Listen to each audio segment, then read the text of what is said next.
വാർത്താ സമ്മേളനത്തിലേക്ക് സ്വാഗതം.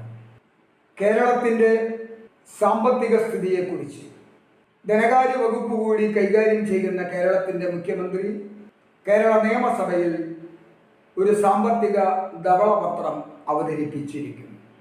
ആ അവതരിപ്പിച്ച ദിവസത്തെ ചർച്ചകൾക്കപ്പുറത്തേക്ക് ആ ധവളപത്രത്തെക്കുറിച്ച് കാര്യമായ ചർച്ചകൾ നടത്തുന്നില്ല. ധവളപത്രത്തെക്കുറിച്ച് മുൻ ധനകാര്യമന്ത്രി നടത്തിയ പ്രസ്താവന മുൻ പ്രതിപക്ഷ നേതാവും ഇപ്പോഴത്തെ മുഖ്യമന്ത്രിയുമായ വി ഡി സതീശൻ പ്രതിപക്ഷ നേതാവായിരുന്നപ്പോൾ കേരളം മുഴുവൻ നുണ പറഞ്ഞു എന്നതാണ് അദ്ദേഹത്തിൻ്റെ രണ്ട് പ്രസ്താവന. 6 ലക്ഷം കോടി രൂപ കടമുണ്ടെന്നാണ് സതീശൻ പ്രഖ്യാപിച്ചത്. പക്ഷേ അത്രയും കടമില്ല, ഏതാനും ലക്ഷങ്ങൾ കുറവുണ്ട്. കിഫ്ബിയെ കുറിച്ച് ഒരുപാട് പ്രചരണം നടത്തിയിരുന്നു, അതിനെക്കുറിച്ചും പരാമർശങ്ങളില്ല. അതുകൊണ്ട് സതീശൻ നുണ പറഞ്ഞ് നടക്കുകയായിരുന്നു. നാണമാകില്ലേ ഈ മുൻ ധനകാര്യമന്ത്രിക്ക് ഇങ്ങനെ പറയാൻ? അയാൾ ഒരു കമ്മ്യൂണിസ്റ്റുകാരനാണോ ശരിക്കും? 6 ലക്ഷം കോടി എന്ന് പറഞ്ഞത് തികയില്ലാത്രേ, ഏതാനും ലക്ഷങ്ങൾ കുറവുണ്ടെന്ന്. തങ്ങളുടെ സർക്കാരിൻ്റെ ദുർവ്യയങ്ങളെ കുറിച്ച് പറഞ്ഞ ആ ധനകാര്യ രേഖയ്ക്കെതിരെ ശക്തമായൊരു ശബ്ദമുയർത്താൻ പോലും പിണറായി വിജയൻ എന്ന പ്രതിപക്ഷ നേതാവിനോ മറ്റു പ്രതിപക്ഷ കക്ഷികൾക്കോ സാധിച്ചില്ല. അതുകൊണ്ടാണ് അവരോടൊപ്പം ഉണ്ടുറങ്ങി കൂടെ നടന്നിരുന്ന നേതാവായിരുന്ന ജി സുധാകരൻ പറഞ്ഞത് നിയമസഭയിൽ പിണറായി വിജയൻ നനഞ്ഞ കോഴിയെ പോലെയായിരുന്നുവെന്ന്. അതിൽ കൂടുതൽ വലിയ ഒരു പുരസ്കാരം പ്രതിപക്ഷ നേതാവായ പിണറായി വിജയന് ഇനി കിട്ടാനില്ല. എന്തായാലും നമ്മുടെ വിഷയം അതല്ല. ഈ ധവളപത്രം വി ഡി സതീശൻ നിയമസഭയിൽ അവതരിപ്പിച്ചത് സതുദ്ദേശത്തോടെയാണ് എന്ന് നമ്മൾ ആരും ധരിക്കണ്ട. കഴിഞ്ഞ സർക്കാരിൻ്റെ കെടുതികളെ, പോരായ്മകളെ, കഴിവുകേടുകളെ വിളിച്ചു പറയുക എന്നതിനപ്പുറത്ത് സതീശനും കൂട്ടർക്കും ഒരു വലിയ പദ്ധതിയുണ്ട്. മുഖ്യമന്ത്രി പദം തനിക്ക് ഉറപ്പായി കഴിഞ്ഞ സതീശൻ ഏറ്റവും കൂടുതൽ പറഞ്ഞ ഒരു വാക്കുണ്ട്: കേരളത്തെ ഒരു തുറമുഖ നഗരമാക്കും എന്ന്. അപ്പോൾ കേരളത്തെ മൊത്തം ഒരു തുറമുഖ നഗരമാക്കാൻ ആരുമായോ ചില കരാറുകളൊക്കെ നേരത്തെ തന്നെ ഉണ്ടായിരുന്നിരിക്കാം. അത് ഞങ്ങൾ നടപ്പിലാക്കുമെന്ന് അവർക്ക് ഉറപ്പു നൽകുകയാണ് ആ പ്രഖ്യാപനത്തിലൂടെ. എങ്ങനെയാണ് കേരളത്തെ മൊത്തത്തിൽ ഒരു തുറമുഖ നഗരമാക്കുക? കേരളയിൽ പദ്ധതികളെല്ലാം അവസാനിപ്പിച്ച് ഉത്തരവിറക്കിയ സർക്കാർ മെട്രോമാൻ ശ്രീധരൻ നൽകിയ പദ്ധതിയെക്കുറിച്ച് പഠിക്കാൻ വിദഗ്ധ സമിതിയെ നിയോഗിച്ചിരിക്കുന്നു. കേരളത്തിൻ്റെ ഏറ്റവും അത്യാവശ്യമുള്ള പദ്ധതികളിൽ പെടുമോ വേഗറയിൽ? നമുക്ക് വേഗറയിലിൻ്റെ കാര്യം നമുക്ക് പിന്നെ ചർച്ച ചെയ്യാം. അപ്പോൾ ധവളപത്രം ഒരു മറയാക്കിക്കൊണ്ട് സ്വകാര്യ കുത്തകകളെ കേരളത്തിലേക്ക് ക്ഷണിച്ചു വരുത്താനുള്ള വി ഡി സതീശൻ്റെയും കൂട്ടരുടെയും കുബുദ്ധി തന്നെയാണ് ധവളപത്രത്തിലൂടെ നമ്മൾ ദരിദ്രരാണ് എന്ന് വിളിച്ചു പറഞ്ഞ് വഴിവെട്ടിയിരിക്കുന്നത്. ഇതുതന്നെയാണ് ആഗോളവൽക്കരണത്തെ ഭാരതത്തിലേക്ക് ക്ഷണിച്ചു കൊണ്ടുവന്ന നരസിംഹറാവു സർക്കാരും അതിനുശേഷമുണ്ടായ സർക്കാരുകളും. ഈ ദാരിദ്ര്യം പറഞ്ഞാണ് LPG നടപ്പിലാക്കിയത്. നിങ്ങൾക്കറിയാമോ LPG എന്ന് പറഞ്ഞാൽ? Liberalisation, privatisation, globalisation. ഉദാരവൽക്കരണം, സ്വകാര്യവൽക്കരണം, ആഗോളവൽക്കരണം. അതിൻ്റെ ദുരന്തമാണ് ഇന്ന് നമ്മൾ അനുഭവിച്ചു കൊണ്ടിരിക്കുന്നത്. ഇവരെല്ലാവരും കൂടി ഈ രാജ്യത്തിൻ്റെ പ്രകൃതി വിഭവങ്ങൾ, ഈ രാജ്യത്തിൻ്റെ ജനതയുടെ അഭിമാനം, ഇതെല്ലാം കൂടി അവർ പണയം വെച്ച് അവർ തലമുറകളോളം സുഖിക്കാനുള്ള ആസ്തി ഉണ്ടാക്കുന്നു എന്നതിനപ്പുറത്തേക്ക് സാധാരണക്കാരൻ്റെ ജീവിതത്തിൽ ദുരിതങ്ങളും ദുരന്തങ്ങളും വർദ്ധിക്കുകയല്ലാതെ, ചില വൻ സിനിമകൾ കണ്ട് കൈയടിച്ച് പുറത്തേക്ക് വരുമ്പോഴുണ്ടാകുന്ന ഒരു പ്രതീതിയല്ലാതെ, ഒരു ഭരണത്തിൻ്റെ കഴിഞ്ഞ് മറ്റൊരു ഭരണത്തിൽ നിന്നും നമുക്ക് യഥാർത്ഥത്തിലുള്ള ദുരിതങ്ങളിൽ നിന്ന് മോചനം നൽകാൻ ഇവർക്കാർക്കും സാധിക്കുകയില്ല. ഇവർ വെറും ദല്ലാളന്മാരായി അധപതിക്കുകയാണ്.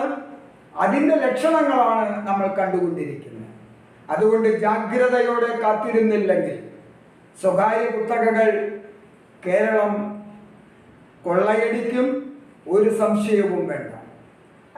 ധവളപത്രത്തിലെ വസ്തുതകളെ സംബന്ധിച്ച് ഈ സർക്കാരിന് ജനങ്ങളുടെ ക്ഷേമത്തിൽ താല്പര്യമുണ്ടെങ്കിൽ ആദ്യം വേഗറെയിലിനെ കുറിച്ച് പഠിക്കാനല്ല സമിതിയെ നിയോഗിക്കേണ്ടിയിരുന്നത്.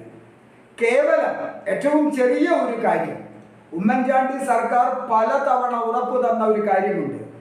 നെല്ല് സംഭരണത്തിന് ബഡ്ജറ്റിൽ തുക നീക്കിവെക്കുമെന്ന് പറഞ്ഞോ? ഇതുവരെ ബഡ്ജറ്റിൽ തുക നീക്കിവെക്കാമെന്ന്? ഇപ്പോഴും PRS വായ്പ എന്ന് പറയുന്ന കർഷകൻ അവന്റെ നെല്ല് കൊടുത്താൽ അതിന്റെ പ്രതിഫലം വേണമെങ്കിൽ കടമായി വാങ്ങിക്കോ എന്ന് പറയാൻ മാത്രമേ സാധിച്ചിട്ടുള്ളൂ ഈ സർക്കാരിന്. കഴിഞ്ഞ സർക്കാർ കൊടുക്കാതിരുന്ന പണം കൊടുക്കാമെന്ന് പറഞ്ഞപ്പോ ഇവിടെ ചില കർഷക സംഘടനകളൊക്കെ കൈയടിച്ചു. ഒരു ആനുകൂല്യം വെറുതെ തന്നതല്ല, അല്ലെങ്കിൽ നെല്ലിന്റെ സംഭരണ വിലയിൽ ഒരു രൂപയുടെ വർധനവ് വരുത്തിയിട്ടില്ല. കഴിഞ്ഞ സർക്കാർ ബാക്കി വെച്ച പണം ഇപ്പൊ ഞങ്ങൾ തന്നേക്കാം, എന്തോ ഒരു ഔദാര്യം തരുന്നത് പോലെ. നമുക്ക് എന്തായാലും VD സതീശൻ സർക്കാരിന്റെ സാമ്പത്തിക നയങ്ങൾ എന്താണെന്ന്, അത് കേരളത്തെ എങ്ങനെ ബാധിക്കുമെന്ന് തീർച്ചയായും നമ്മൾ ചർച്ച ചെയ്തേ മതിയാകൂ. ധവളപത്രത്തെക്കുറിച്ച് ചർച്ച നടക്കാത്തതിന്റെ കാരണം, തങ്ങളുടെ സാമ്പത്തിക ബുദ്ധിമുട്ടുകളുടെ യഥാർത്ഥ കാരണം എന്താണെന്ന് സാധാരണക്കാർ തിരിച്ചറിയും. ഒരു ഉദാഹരണം പറയാം. ധവളപത്രത്തിൽ പറഞ്ഞിരിക്കുന്നു 48,000 കോടി രൂപ കഴിഞ്ഞ സർക്കാർ കൊടുത്തു തീർക്കാനുണ്ട്. ആർക്കാണ് കൊടുക്കാനുള്ളതെന്നറിയോ? ഈ സംസ്ഥാനത്തെ കരാറുകാർക്ക്, ശമ്പളം നൽകുന്നവർക്ക്, പെൻഷൻ നൽകുന്നവർക്ക്, എന്തിനധികം പറയുന്നു, പട്ടികജാതി പട്ടികവർഗ വിദ്യാർത്ഥികൾക്ക് നൽകുന്ന ധനസഹായത്തിലെ 344 കോടി രൂപ കഴിഞ്ഞ സർക്കാർ കൊടുത്തില്ല. നെല്ല് സംഭരിച്ചതിൻ്റെ 500 കോടിയോളം രൂപ കഴിഞ്ഞ സർക്കാർ കൊടുത്തില്ല. സബ്സിഡികൾ നൽകിയതിൻ്റെ കോടിക്കണക്കിന് രൂപ കൊടുത്തില്ല. ഇത്തരത്തിൽ സാധാരണക്കാരന്റെ കയ്യിലേക്ക് എത്തേണ്ട പണമാണ് 48,000 കോടി രൂപ കൊടുക്കാതിരുന്നത്. ഇപ്പൊ ഒരു കരാറുകാരന് 10 കോടി രൂപ കിട്ടാനുണ്ടെങ്കിൽ നമ്മളൊക്കെ അസൂയ കൊണ്ട് പറയും, അവനാ പൈസ കിട്ടിയിട്ട് ഇപ്പൊ എനിക്കെന്താ അത്യാവശ്യം എന്നാണ് നമ്മുടെ അസൂയ കൊണ്ട് ചോദിക്കുക.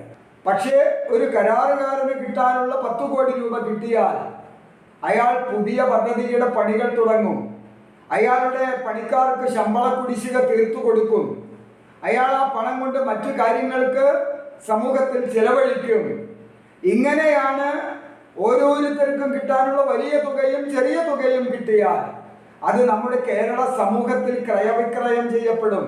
അപ്പോഴാണ് പലചരക്ക് കടകളിലും ചെറിയ ഹോട്ടലുകളിലും തുണിക്കടകളിലും ബേക്കറികളിലും ഒക്കെ കച്ചവടം ഉണ്ടാകുന്നത്. ജനങ്ങൾക്ക് പണം ക്രയവിക്രയം ചെയ്യാൻ കഴിയുമ്പോഴാണ്. പലരും അതിന് കാരണം പറഞ്ഞ് ഇതുവരെ പറഞ്ഞിരുന്നു നോട്ട് നിരോധനം, നോട്ട് നിരോധനം. നോട്ട് നിരോധനമൊന്നും ആയിരുന്നില്ല. 48,000 കോടി രൂപ ഈ നാട്ടിലെ ജനങ്ങളുടെ കൈവശം വന്ന് ചെലവഴിക്കപ്പെടേണ്ട പണം കഴിഞ്ഞ സർക്കാർ കൊടുത്തില്ല എന്നതാണ്. അതാണ് നമ്മുടെ സാമ്പത്തിക ദാരിദ്ര്യത്തിന്റെ യഥാർത്ഥ കാരണം, പ്രധാന കാരണം. ഇത് ജനങ്ങൾ തിരിച്ചറിയണമെങ്കിൽ ഇത്തരത്തിലുള്ള കണക്കുകൾ നിയമസഭയിൽ അവതരിപ്പിക്കുകയും ഏതാനും ബുദ്ധിജീവികളായ സാമ്പത്തിക വിദഗ്ധർ ചർച്ച ചെയ്യുകയും ചെയ്താൽ മാത്രം പോരാ, ജനങ്ങൾ ചർച്ച ചെയ്യണം. നിയമസഭയിൽ ജൂൺ 15-ാം തീയതി അവതരിപ്പിക്കുമെന്ന് പറയുന്ന ബഡ്ജറ്റ് കൂടി അവതരിപ്പിക്കട്ടെ. ധവളപത്രത്തെയും ബഡ്ജറ്റിനെയും കൂട്ടിച്ചേർത്ത് തീർച്ചയായും നമ്മൾ സജീവമായ ചർച്ച നടത്തണം. സാധാരണക്കാരാണ് സാമ്പത്തിക ദുരിതങ്ങൾ അനുഭവിക്കുന്നത്. അതുകൊണ്ട് സാമ്പത്തിക ചർച്ചകൾ സാധാരണക്കാർക്കിടയിൽ ഉണ്ടാകണം. ഗാസയിലെ യുദ്ധത്തെക്കുറിച്ചോ തലസ്ഥാന നഗരിയിൽ പാറ്റകൾ ഇറങ്ങുന്നതിനെ കുറിച്ചോ ഇതൊന്നുമല്ല നമ്മൾ ചർച്ച ചെയ്യേണ്ടത്.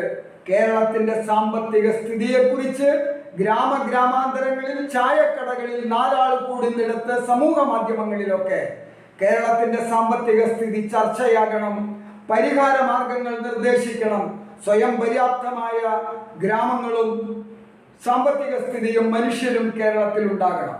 ജൂൺ 15-ലെ ബഡ്ജറ്റ് കൂടി കഴിഞ്ഞിട്ട് നമുക്ക് നിത്യവും കേരളത്തിന്റെ സാമ്പത്തിക സ്ഥിതിയെക്കുറിച്ച് ചർച്ച ചെയ്യാം.